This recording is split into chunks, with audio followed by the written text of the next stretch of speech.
में राधा नाम हो, अच्छा वृंदावन हो तभी ब्रजवासी होंगे। तो भाई ऐसा शास्त्रों में आया है, इदम भागवतम तदा वृंदावनम, जहां भागवत वहीं वृंदावन। अच्छा भागवत है कहां? बोले कुरेला में, ये खेत बारन की जगह में, हाँ इस प्रांगण में। तो भाई अब लगातार वृंदावन बना रहे ये तो गारंटी नहीं है, पर हमने महापुरुषों से सुना कि जब तक भागवत होती है। अच्छा हमने आपको बताया भी था, कई लोग गंगा नहाने जाते हैं, गंगा स्नान करके, कई कहाँ जा रहे, कई गंगा सपर आइए, पाप काटे आइए। अच्छी बात है, जाना चाहिए। गंगा पापम ससीतापम दैन्यम कल्पतरु स्थिता। हाँ भाई गंगा जाओ, पाप नष्ट करो, बड़ी अच्छी बात है। लेकिन भाई अच्छा एक और बड़े विचित्र मिले, बोले हम तो गंगा स्नान करवे जात रहे। हम कहा भाई अच्छी बात है, जात रहो चाहिए। हमने कहा भाई भजन भजन करते हो, माला आला करते हो? बोले जरूरत ही नहीं पड़ा था। भागवत बोले जरूरत ही नहीं है। हमने कहा संत सेवा इमरजेंसी नहीं है। हमने कहा भाई पाप कैसे कट जाते हैं? बोले 3 साल में एक बे, साल भर में एक बे गंगा सपर आए, साल भर पाप करत रहा है, अपने आप धो देत गंगा। कहा भाई बड़ी अच्छी बात। हम के एक काम करो, करे साल भर में ना जाओ, करे 4-5 साल में इकट्ठे ले गए पाप, तो 8-10 डुबकी देते रहे। कया साल भर में कराओ लगाओ? अरे भाई ये ज्ञात ही नहीं है कि गंगा किन पापों का नाश करती है, ये समझना अति आवश्यक है। गंगा उन्हीं पापों का क्षरण करती है जो अनजाने में होते हैं। जान जान करके जो पाप किए जाते, जानबूझकर जो किए जाते, वो तो तुम्हें और तुम्हारे कक्का सभा भोगवे ही पर है, कोई भी हो। तो भाई जो है, अच्छा अब गंगा में पाप धोए, अब गंगा कहां धो तू हुए पाप चढ़ जाते, बड़ी विचित्र बात। भाई हमें पाप लगते हैं, मन में गिलानी भरती है, तो हम गंगा सपर भेजे। अच्छा गंगा का सपर भेजा, जैसे किसी ने कहा गीता गंगा गंगोदकम पीत्वा पुनर्जन्म ना विद्यते। हैं भाई चरणों के रज को पियो, भगवान के चरणों के जल को पियो, गुरु के चरणों के जल को पियो, चरणोदक का पान करो, तो पुनर्जन्म ना विद्यते। भाई पुनर्जन्म नहीं मिलेगा, बार बार इस संसार में पुनरपि मनरम पुनरपि जननम पुनरपि जननी जठरे शयनम। है शंकराचार्य, आदि जगत गुरु शंकराचार्य जी कहते हैं ये बार बार जन्म मरण के चक्कर से बचना है। भाई महाराज बचें क्यों? अरे भाई बचना जरूरी है।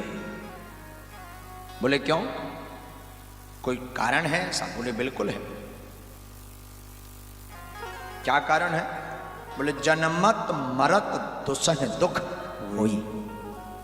जन्मते समय और मृत्यु के समय बड़ा दुख होता है, और जब तक संसार में रहो तब तक कष्ट लगा रहता है। तो कभी भी भगवान से अगर मांगो, बिंदु जी थे बड़े अच्छे कवि थे, तो बिंदु जी भगवान से मांग रहे हैं एक पद में, बोले भगवान एक काम करो, आपने संसार रूपी नाटक मंच पर हमें भेजा,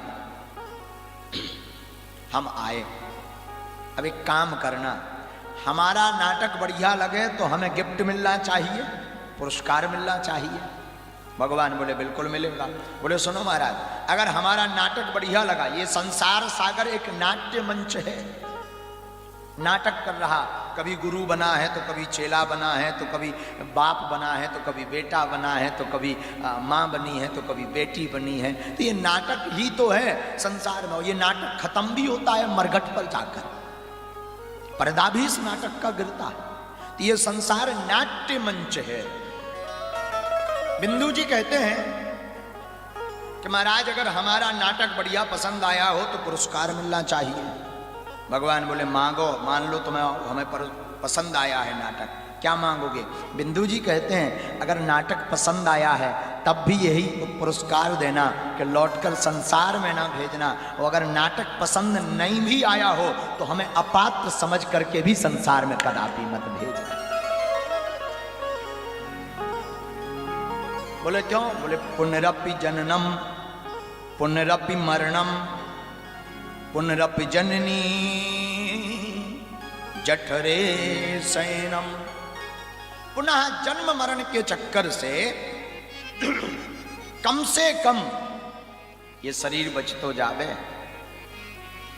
तो देखो भाई, जन्म मरण के चक्कर से बचना है तो गीता गंगोदकम पीत्वा, भगवान के चरणोदक को पीजिए, गुरु के चरणोदक को पीजिए, तो आपको पुनर्जन्म में नहीं आना जाना पड़ेगा। अच्छा, किसी ने कहा चलो महाराज मान लिया, बड़ी अच्छी कृपा की, भाई गीता गंगोदकम पीत्वा, गुरु के चरणों का जल पिए, अथवा हम जो है भगवान के चरणों का चरणोदक पिए तो पुनर्जन्म नहीं होगा। अब मान लीजिए गुरु गंगा ये दोनों जो है पाप धोते धोते शरीर में इनके बोझ पड़ जाए तो जे कहां जा धोबे खिलाने, इनका कहां तरन तारण होता है। अच्छा, गंगा का कहां तरन तारण होता है? बढ़िया जवाब दिया किसी ने, बोले जिस प्रकार हम यात्रा पर निकलते हैं, यात्रा करने जाते हैं, तो हमारी आपकी यात्रा घूमने का मन होता है, यात्रा करने जाते हैं, यात्रा में पहुंचते हैं, आनंद लेते हैं, खूब जय जय करते हैं। उसी प्रकार कभी कभी तीर्थों को भी यात्रा करने का मन होता है। तो बोले तीर्थ कहाँ जाते हैं? बोले तीर्थ जाते हैं भागवत कथा सत्संग में, वो भी कथा में बैठ करके यात्रा को करते हैं।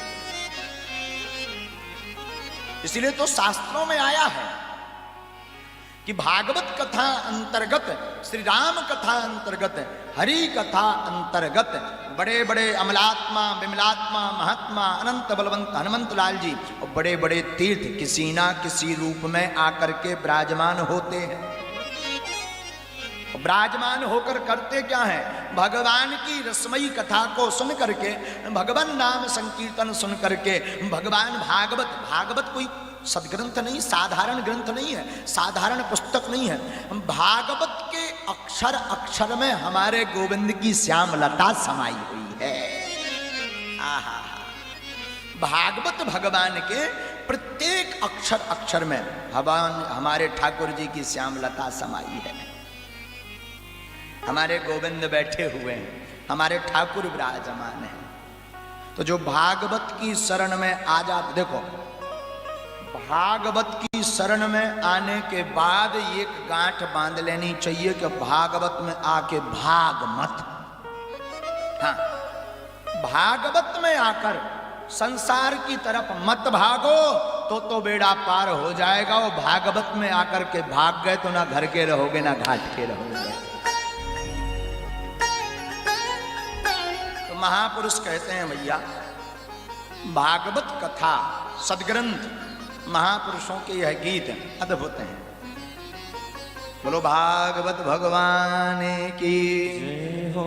आइए आज की वाणी भगवान नाम लेकर के एक भाव गुनगुनाते हुए प्रारंभ करते हैं।